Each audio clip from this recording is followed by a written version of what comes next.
Always remember, the opinion you follow should be your own. Just consider the things stated here to be a second opinion from a complete stranger online. Happy Friday, Mike. Happy Friday, Phil, and everybody out there listening to us. Another episode and another, well, a lot of stuff to talk about as always, I guess. I buy a lot of stuff that comes from Amazon. I buy like electronics, drones, and different things like that. And even prior to me making the purchases, I usually go on YouTube and watch a bunch of videos of whatever that electronic product is. And I noticed that unboxings are a big thing. They get like millions of views. And a common denominator in a lot of these videos is when they're unboxing, they compare the boxing to Apple.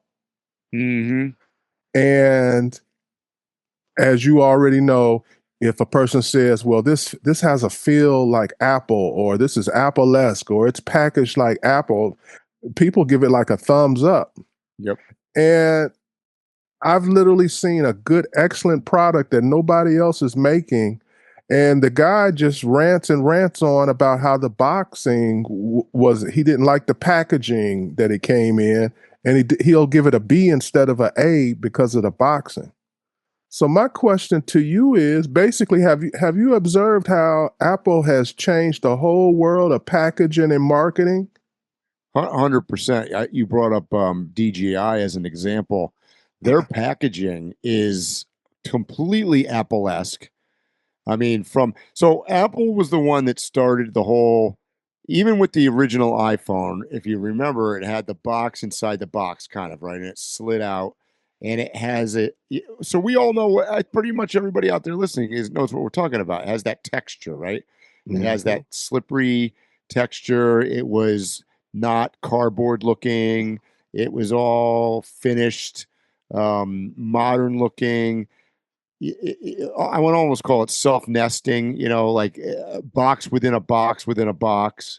It was a contradiction. It was intricate, yet it was simplistic. Yep. But I'll be honest, some of the products, the box is nicer than the product. I agree. And DJI took it to another level too, because when you undo their stuff now, it's the same thing. It's very, I don't want to say, oh, well, they're going to magnets. Some of the box, Apple started that with the magnets. So the flap, box, with the flap. And DJI does that, and a lot of other companies are doing it now. I've noticed. I just got a bunch of stuff from electronic stuff from Dometic and from Go Power. Same stuff. They're starting to. All of the packaging is starting to mimic. I guess we can't even call it Apple anymore. Now it's just everybody. Yeah, you mentioned DJI. If I was explaining it to someone who's never seen DJI products or them coming out of a box, a person could assume that they are like a segment of Apple. Mm-hmm. That if Apple went into that business, they would be DJI, in my opinion. Yep. So, Mike, a new nationwide survey of 68,000 college students shows only 3.6% now identify as a gender other than male or female. Now, that's a sharp drop from recent years. It's an interesting cultural shift, especially for Gen Z, who were once seen as redefining identity norms. Maybe it signals that younger people are hyper-aware of political change that shapes gender roles and expectations. What do you think, Mike? And just for reference point for you, in 2003, they were at 7% identifying as something other. So it literally halved. Well, I mean, I think it's just like anything else, like trends that start with kids or on college campuses. I'll call it a trend. I don't think it's any different than bell-bottom jeans or I don't know, a clothing style, right? I mean, I think it was a in thing for a while, and even then, like let's highlight what you just said, Phil. At its high point, it was 7. What did you say? 7%. Mm-hmm. So that's not I mean, in the scheme of things, it's a large number, but it's not.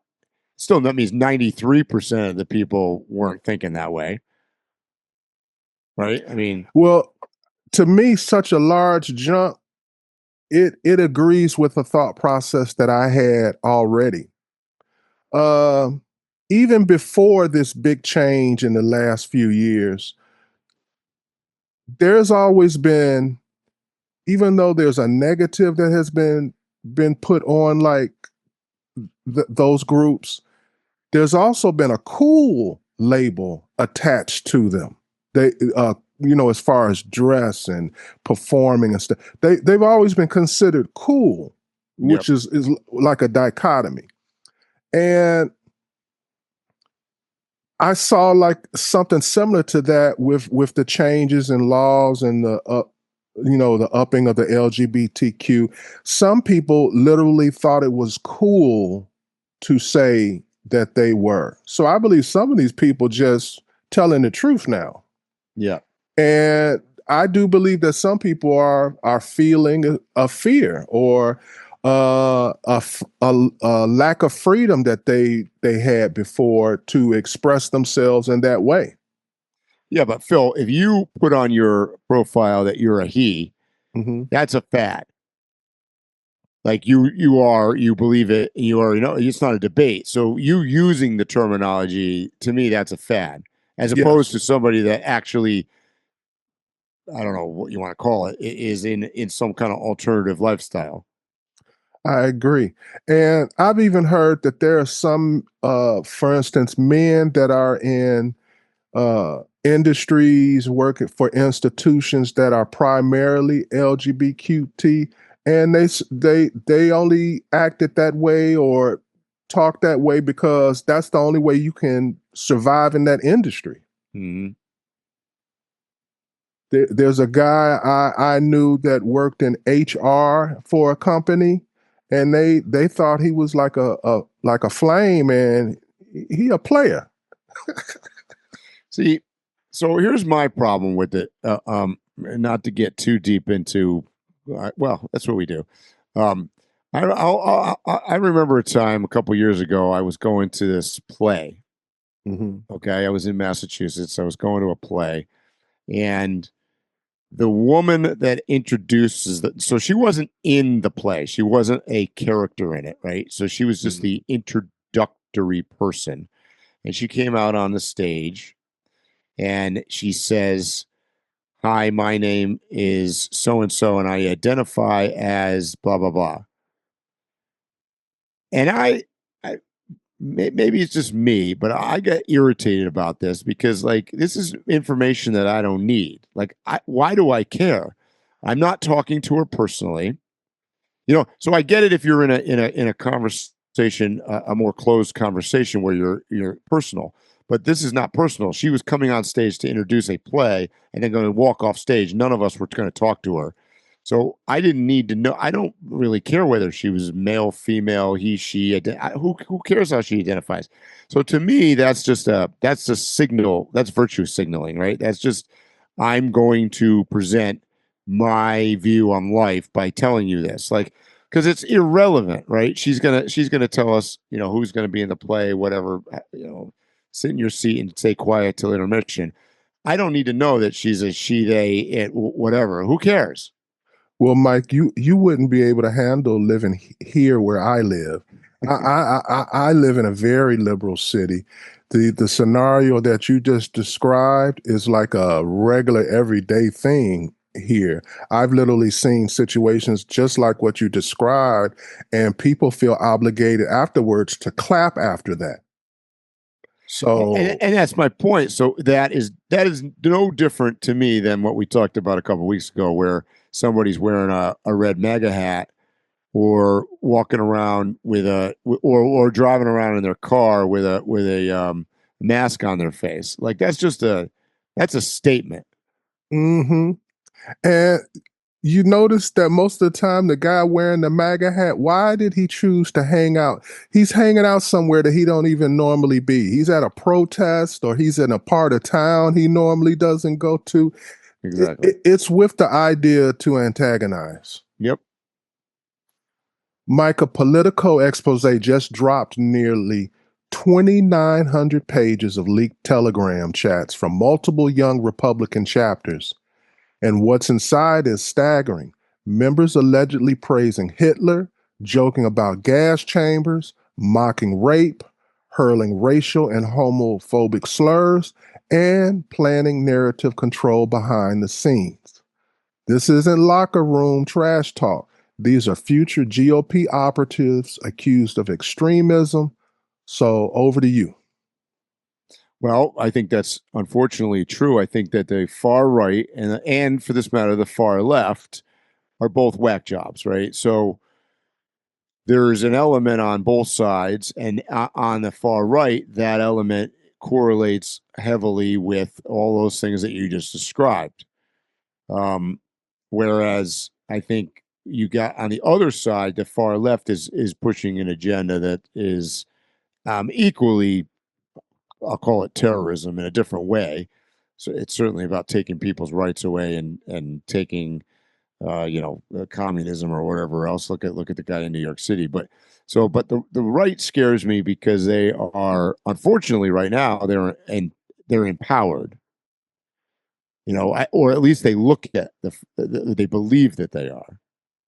Well, I'm probably going to shock you, Mike, but I don't care about them having these chats. I don't care how extreme their conversation was. I really, really, truly don't. The only issue I have is now that it has come to light, the framing of of what they did. It's being framed by media across the board, whether they left or right, as boys. I have not heard the word man yet. These ain't boys. They're like 20s and 30s. Mm-hmm. And they have across the board, there's this messaging of they're boys. And if they were boys, almost anything that they did as a child, I feel universally you're supposed to look at it different than when they were an adult. And that's why there's this framing. So I have a disgust with the framing of the thing. Don't put it out there that they did these things and then frame it as though, but they're boys. If they're Right. boys, then you shouldn't even report it. It shouldn't even be on the news. Nothing you did as a boy should be on the news. Yep. Agreed. So every major news outlet, Mike, CNN, NBC, CBS, ABC, Politico, all the newspapers, blah, blah, blah, blah, blah, blah, blah. They refused to sign Pete Hegseth's new Pentagon press agreement. The rules would have forced journalists to get Pentagon approval before publishing anything, even unclassified info. That's a united wall of resistance we rarely see. Mike, why do you think every network, every newspaper, left and right, refused to sign this? Well, I mean, I think it comes down to what we talked about last week's podcast. I mean, it's a freedom of the press. It's definitely an infringement upon it if you look at it from that way. I mean, I think I said last week that there has to be some kind of protection um, for our national security side of it, but as you stated, um, the Pentagon was invented as a mechanism to communicate, if you will, with the general public from our quote intelligence community, right? So if you take that communication away, now you have nothing short of, you've got like, the KGB or the Gestapo, or, what I mean? Like you got something that has no checks and balances on it. So I think the press is looking at it that way. And when it comes to freedom of the press, that's when you tend to get them on the same page, both right and left wing media.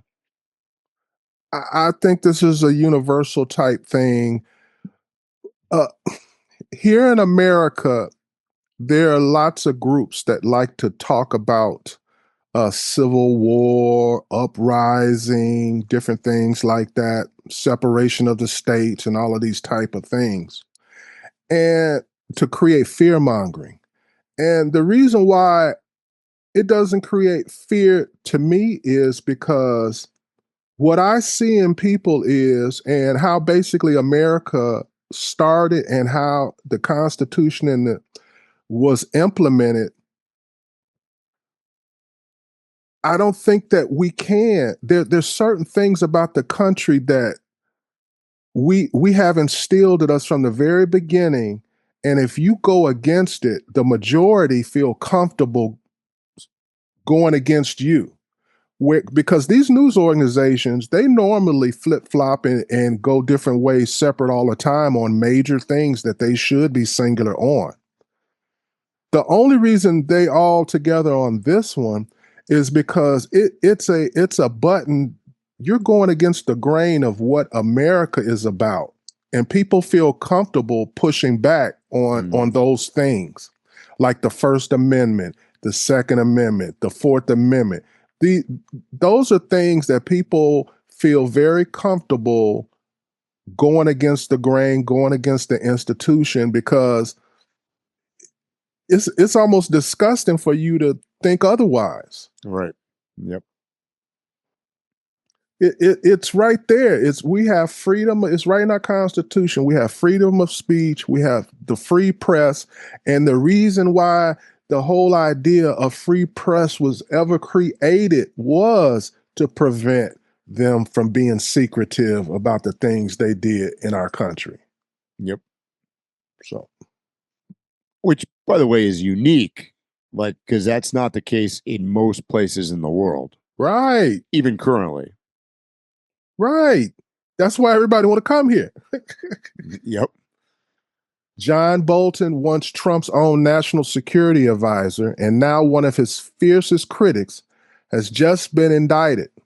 18 counts tied to classified national defense information, some allegedly shared with his own family over AOL and Gmail. Mike, how does someone with that level of clearance make mistakes like this? Or is this something deeper? Political payback or reckless arrogance? Man, if he's sharing something on AOL, he's guilty. Yeah, I didn't even. Does AOL exist? Yeah, that's what I'm saying. You've got mail. Right. Yeah, I don't know. I mean, it's political retribution one way or another, though. I mean, they're just picking off each one of his enemies, and so here's the thing: is it causes them pain. I get why they're doing it. I guess. I think it's a nothing burger from a standpoint of it's a waste of time. They should focus on something more important. I don't know that any of these guys are really going to get. I mean, they're all getting indicted. That doesn't mean they're ever going to get found guilty or have any, repercussions. Hard to say.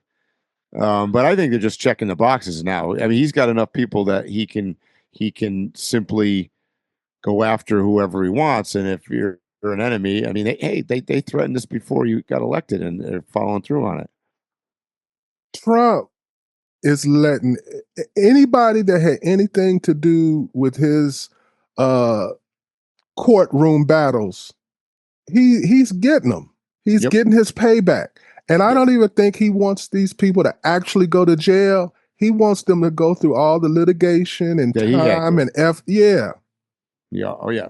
If some of them happen to end up going to jail, like I think Letitia, I think she's going.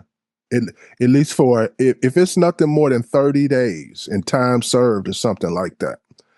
I believe that if somebody somehow ends up actually getting jail time, Trump is going to pardon them. Yeah. I don't think jail time is his. He wants them to, and he deserves it. He deserves it. They put him through hell. They were gonna get him locked up because they didn't like him. Yeah. I mean, I know our left friends that are listening don't agree, but I mean, what he has against these current people is not much different than what they had against him before. There's not much evidence on either side for anything. Neither side really can say anything because they're both vindictive. They both are cruel. Yep. One side used to just pretend like they weren't cruel. Right. And you find out they the most violent. Yep. Man. So, Mike, let's get to this. Even the harshest critics of Donald Trump are calling this the deal of a lifetime. You got Bill Clinton, Hillary Clinton, you got even Condoleezza Rice. They're praising Trump administration for brokering the Israel-Hamas ceasefire, something that eluded presidents for decades. When your political rivals give you credit, that says something. But Mike, is this genuine respect for diplomacy or political repositioning ahead of 2026? I actually think that it's legit because I don't think that they have an option of really saying anything else. I mean, look, the only two people that came out and said anything that I would have considered to be negative was Joe Biden and his chief of staff. I forget whatever that guy's name is. And they look like a bunch of ding-dongs, even in their own. I mean, shit, nobody likes these guys. Nobody liked them before. I mean, he tried to say that it was his plan, that he had the deal. He released more hostages, whatever. But that is the dumbest argument I've ever heard.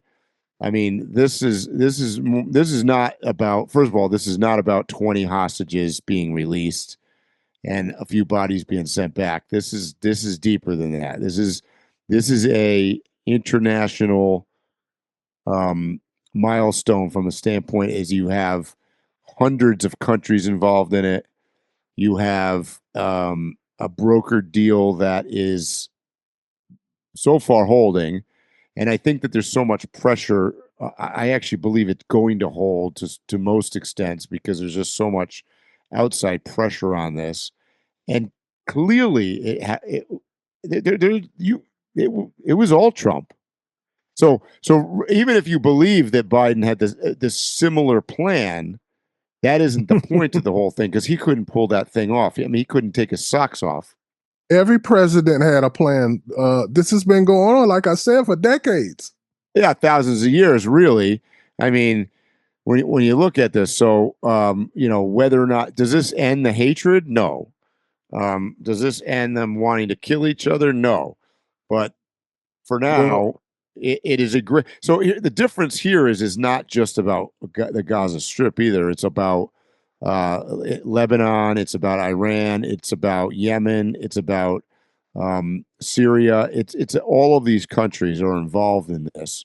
And by the way, the Palestinians on the West Bank, the PLO, is involved in this too because it got repercussions for everybody. And there's so many countries that have voted for a independent Palestinian state. So we are as close to a peace deal as it's ever happened. And no, I 100% think that he pushed this to the finish line. There's no question. So do you think this solidifies Trump's image as a global deal maker again?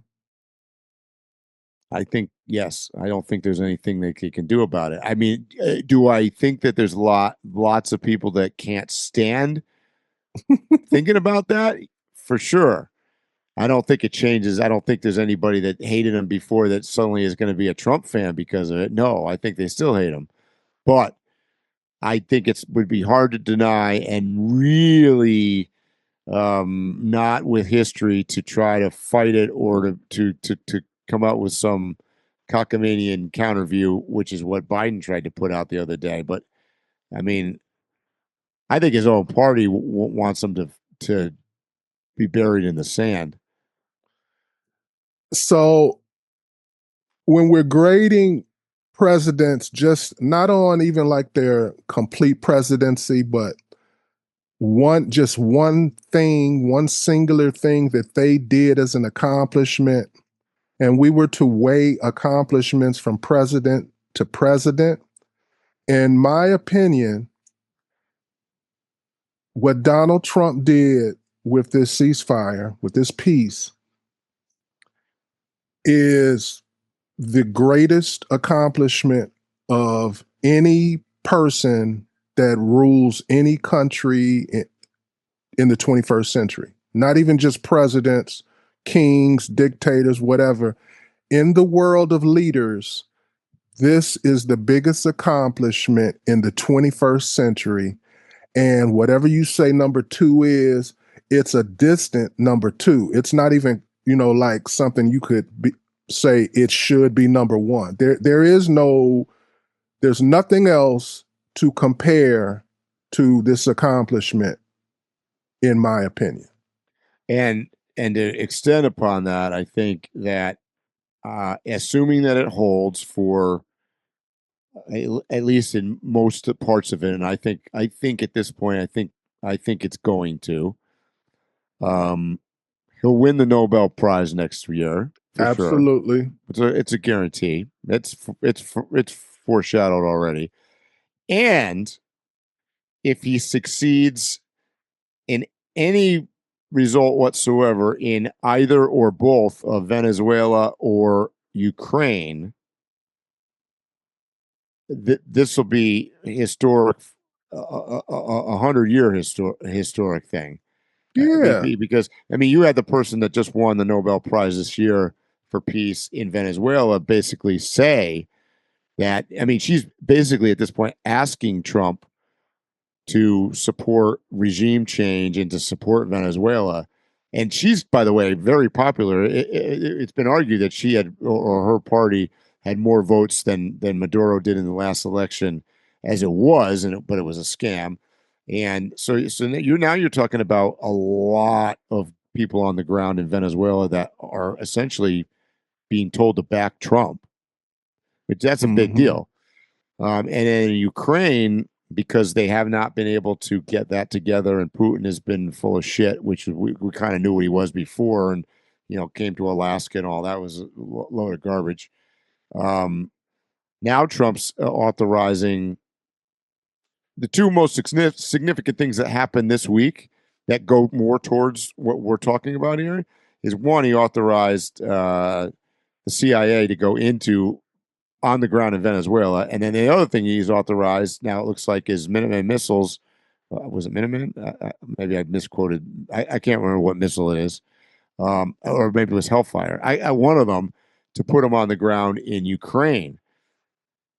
I think he's now determined at this point that Putin's full of shit, and we've got to do something more drastic to make him come around. But it's clear that Trump's now focused on that, because if he can bring those conflicts to an end, that's just almost not nearly as historical, but more almost as significant as the Middle East. Perfect timing. Yes. Right after the peace in the Middle East, he's riding the wave of support of the whole international community. If he does it right now, he could end the war in Ukraine, and he can do it forcefully without people looking at him as a warmonger or something. And I think Putin is looking at it the same way, going, holy shit, he just pulled this off over here. That's going to put more pressure on him, because as you said, they've got the entire community on his side at this point. And I think that is one more step to isolate Russia. And Russia can only take so many hits, both economically and militaristically united against them, before they cave. And boy, after all of the pageantry and power show, the last couple of weeks, Jinping has been super quiet. You ain't heard nothing from China in no form or fashion, other than we slapping some more tariffs on them, but they've been silent. Yep. So I think they're even losing some support from China, Russia. Yep. I agree. Look, China's not, no, they're no dummies. They don't want to end up on the wrong side of it either. You know, at the end of the day, they sell most of their shit to the Western countries, not to Russia. So they got to be careful where they tread. They don't want to lose their economy over it. So you may disagree with this. We're in a unique situation that we used to always be in when I was growing up. Regardless of whether it's true or not, the United States was like always looked at as like the on the higher ground, the higher moral ground, the savior, the know-it-all. And we've lost all of that. With this peace in the Middle East, we are temporarily back on that pedestal. Now, it's not permanent. We're teeter-tottering, but we have a moment here where we can get some things done, and we hold the perception of higher moral ground. Am I making sense? Mm-hmm. See, and that's where Trump came through, because the difference between him, whether you like him or not, he's the kind of guy that wants to assemble everybody in one room and not open the door until they can agree on something. And he's bombastic in the way he speaks and talks and communicates with everybody. So he's one of those drivers. And you know, and you saw that. You saw them coming to Washington, you saw them going to Alaska, you saw them going to Egypt.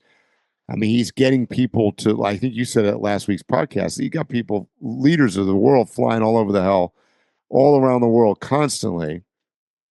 Mike, And he's the one facilitating that. Trump had a unique situation that played into his favor, even though no one would want to do this. He ran for president, he became president, and then he wasn't president for a while. Most presidents, if you read the books that they write after they're out of office, they have all of these regrets. They have all of these moves they would have made, these things they would have said in a meeting, and what they would have signed, and all of that stuff, right? He had an actual chance to reflect and come back in with full knowledge of his powers and what he could do. And it was actually to his advantage to have that break and to come back. For sure. Yeah. Yeah. And I think that's what you're seeing here. And he's now, is it all coming out of goodwill? Not necessarily, because you got to remember, I said this a bunch of weeks ago, that the main reason that he is such a peacemaker from a standpoint of not wanting wars is because he's an isolationist. And we can argue about that all we want. That is not necessarily a good thing. But because he's got that isolationist background, not wanting, America, whatever he calls it America first and all this other garbage. But that drives his strong desire to end conflicts, because his view of ending conflicts means that we don't have to go into them and we can withdraw, right? We don't have to be policemen. We don't have to be in that region. We can get out. We can be focused on America.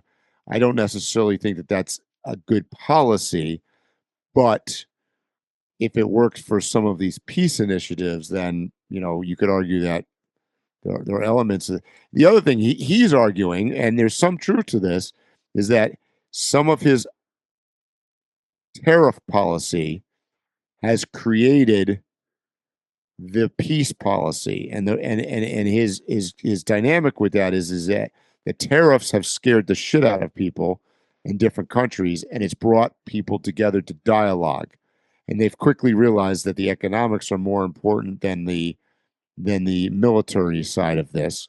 So because of the tariffs, he's got people around the table talking more, and that's helped the peace process.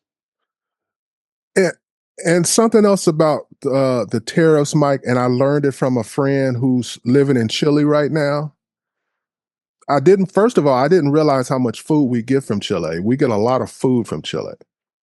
And he made me aware, he was like, when you're living in America, the effects of the tariffs is more talk than actual effect. So when we're having the discussions and arguments about it, we're thinking, oh, this is stupid what he's doing, and it's not really doing anything. But what he was telling me is just when we announced that we possibly may raise tariffs, there are actual effects to the common people in those countries that are almost immediate. Yep. So, and by the way, that's what Trump has always been all about. He's always about media, and he's always about making statements. And we call it on the ground in America, we call it, diversion tactics, or we call it, he just likes to poke the bear or whatever it is. But it's very effective in stirring the pot. Subliminals. Yeah. Yep. Yeah.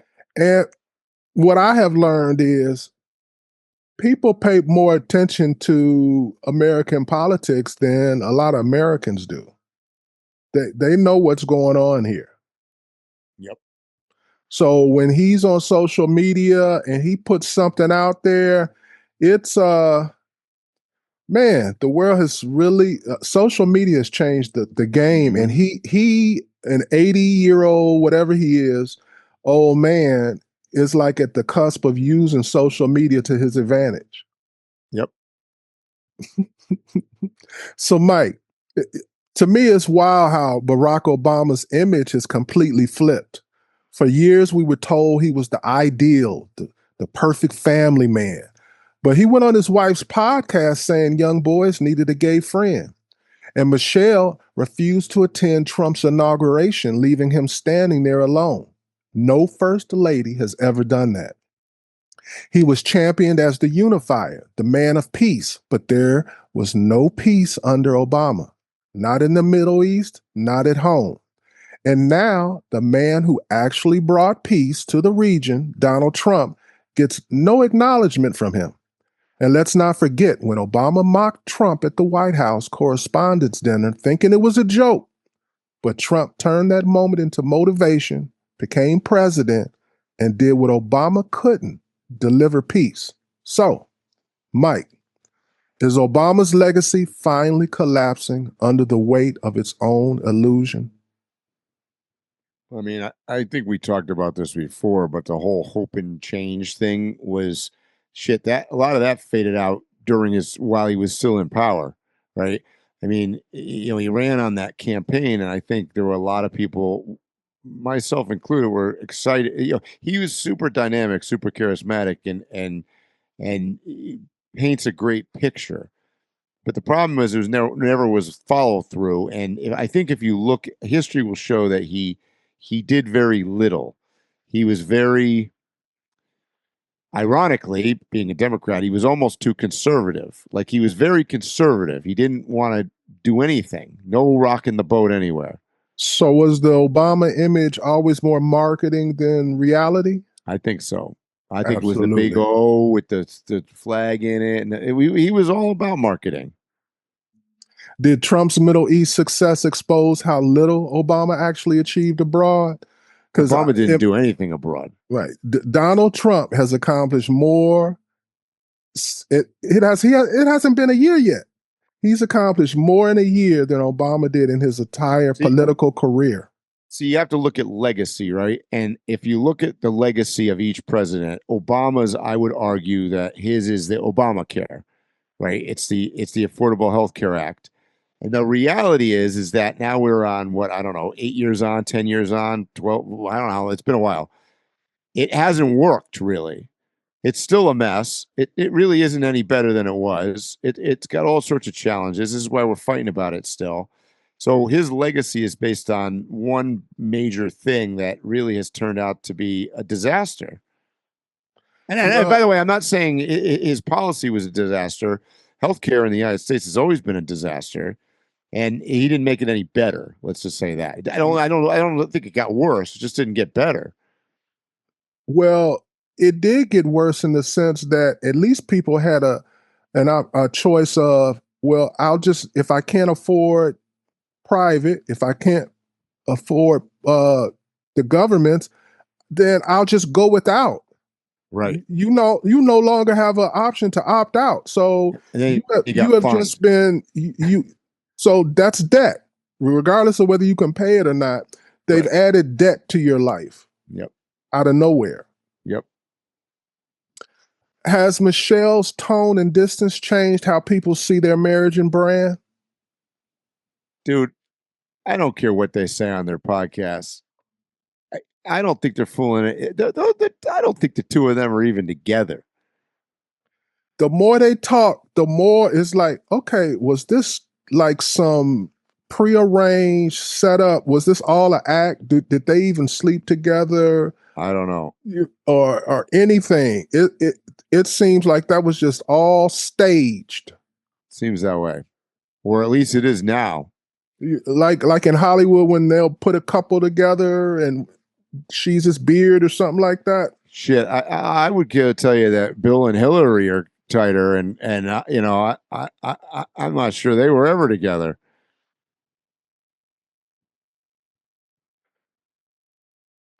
I don't want to go too far, bro.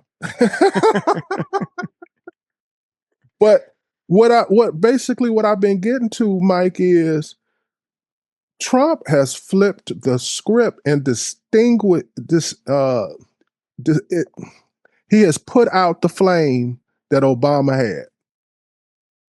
Every day, every month that goes by, more and more people are coming up from under the ether and realizing, oh, Obama, he didn't do this, he didn't do that. And then he makes it worse by these little comments that he's making in recent months about things that are going on. I mean, I told you 2 weeks into the administration this time that he gotten more done in 2 weeks than most of these guys have done in 4 years. And I'm not suggesting, and I'm not saying that I agree with this policy. I'm just looking at this from a black and white third-party perspective. Just production. There is nobody that can argue that he has the most production of anybody. Like, I don't know how you would argue that. I would think even his biggest haters, the reason they're hating on him so bad is because he's producing so much and succeeding at his agenda, which they don't want. But you can't argue he's getting more done than anybody. He got more energy than all of our younger presidents. The big joke all the time, in any news channel, at some point somebody's going to crack a joke about how does he get any sleep? Right. I wake up to him, I go to bed to him, he's like it's not like pre-recorded stuff. It's live stuff all day. So he's not cheating you. You actually seeing, they show him going to the plane, they show him going everything. See, he has the one advantage you brought up earlier was that he had 2 terms that were split by a 4-year vacation, basically. Mm-hmm. And that 4 years was filled with Biden, who, like, even his vice president now in her book is basically everybody has admitted that he did absolutely nothing and was barely coherent. So the contrast is so incredible. Like, it would be different if, like, let's say Obama was the president between Trump and Trump, or George Bush, or pick anybody, Clinton, anybody.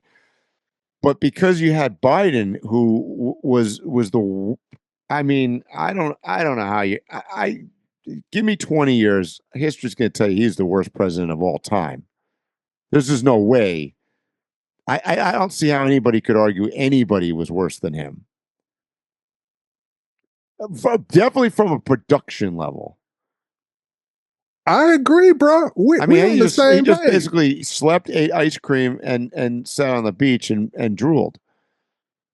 That was it. I agree. I agree. We have reached a point in Trump's presidency, and I never thought that we would reach it. I thought that no matter what Trump does, he would not be able to get the adulation that he's getting this week.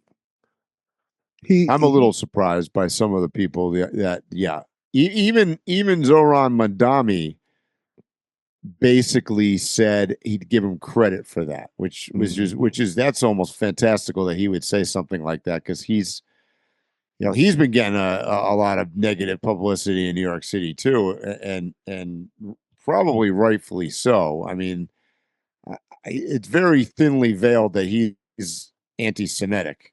I mean, let's just be honest. He's in the same league with what's her face out of Minnesota or whatever.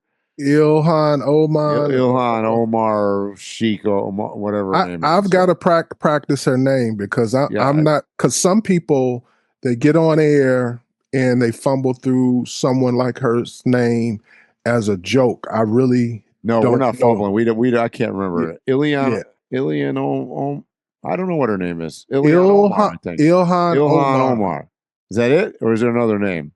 I think it's Ilhan Omar, but I know next time that we're on, and if I say her name, I'm going to say it correctly. I'm going to practice it. Yeah, she needs initials. At least AOC has initials. It's more important to me that everybody understands that we are not playing that game. Nope. Whew. Woof.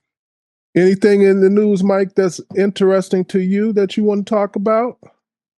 I know that the gas prices, it looks like drivers might finally catch a break at the pump. The national average is hovering around $3.07 a gallon, and experts say we could soon dip below the magical $3 mark for the first time in years, with oil prices dropping under $60 a barrel and over 40 states seeing cheaper gas.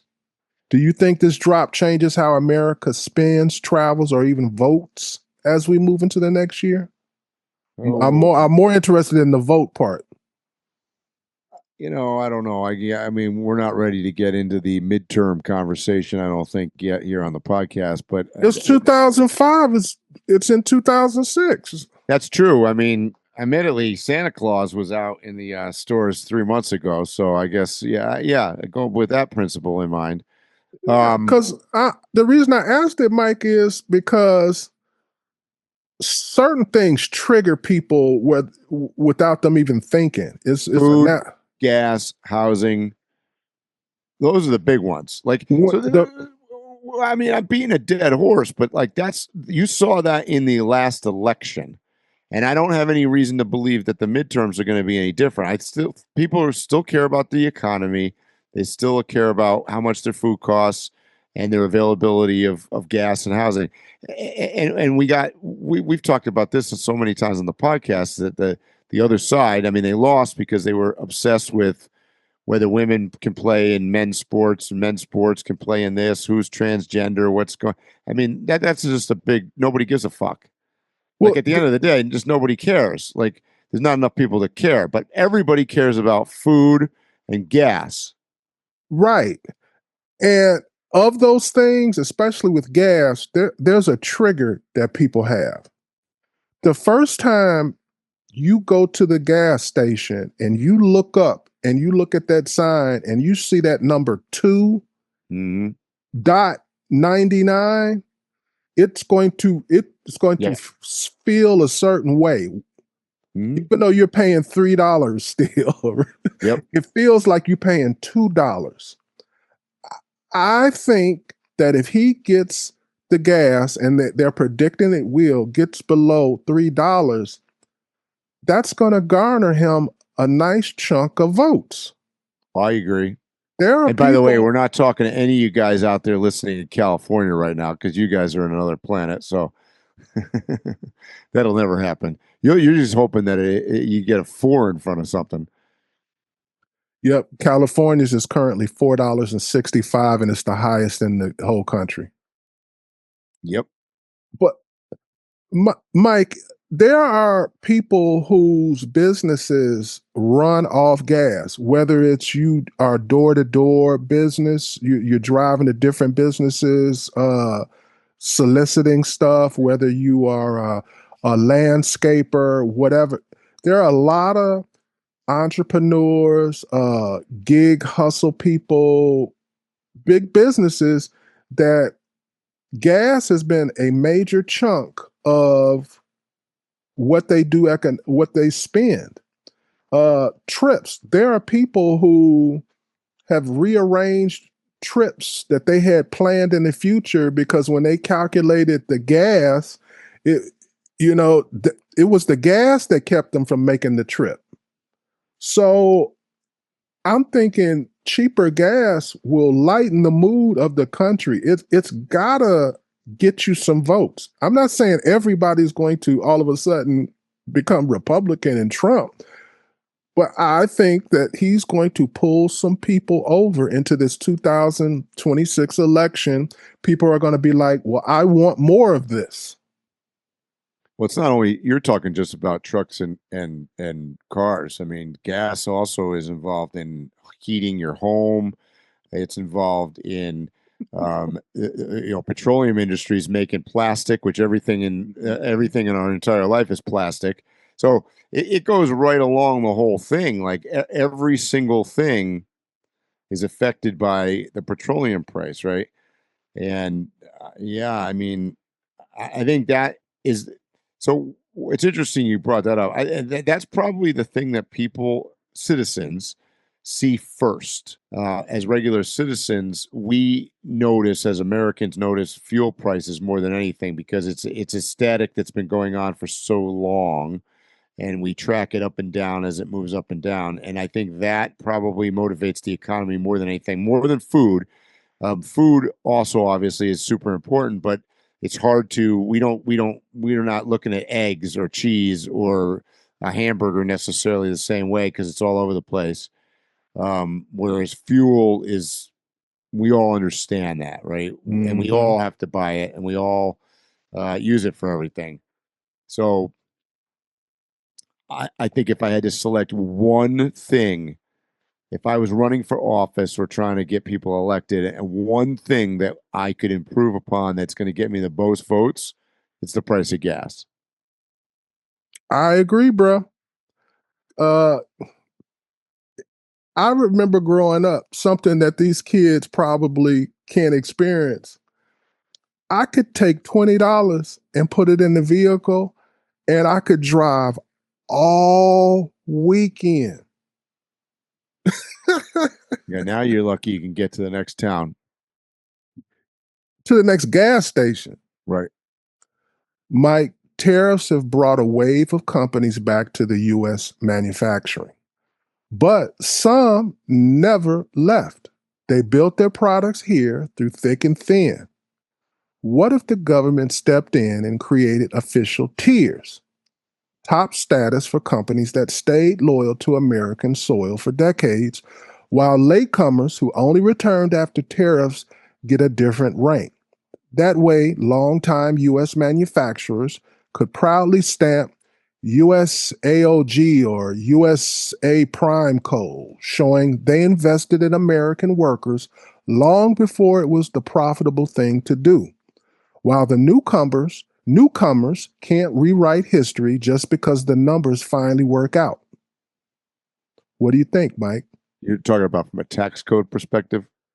No, simply like, let's say, like when you buy steaks, you can get USDA Prime or yeah. And you'll just be able to, just like now, there's certain requirements to have made in USA. Well, when everybody comes back, everybody's kind of like on that same even keel. I want something that differentiates, that says, hey, I was here all the time. I didn't just do it because I had to. Yep, I'm with you. I support that. All right, guys. You heard it here. First. First. Maybe not first, maybe second. So I that's something I would like kind of like champagne is only champagne if it's from Champagne, Yep, gotcha. Maple syrup, it's got to be, or Vermont made, that Vermont went through that whole thing. If to say it's made in Vermont, because everybody wants to be made in Vermont. Mm-hmm. Well, not everything's made in Vermont. So you got anything else you want to talk about, Mike, or you got any last words today? I do want to end with that. I think we're gonna have some really, really, really, probably some of the most exciting news. Not probably, the most exciting news for sure by leaps and bounds that we've ever had. And just look forward to next week. You want to speak on that, Mike? Big news. Big news. Big news. Big news. Anything else, Mike? No. All right, guys, you know what I'm going to say. Stay safe, tread lightly, and hopefully we'll see you here or on the trail soon. You have been listening to Waypoint Overland's Random Waypoints. Like, subscribe, and stay tuned for more.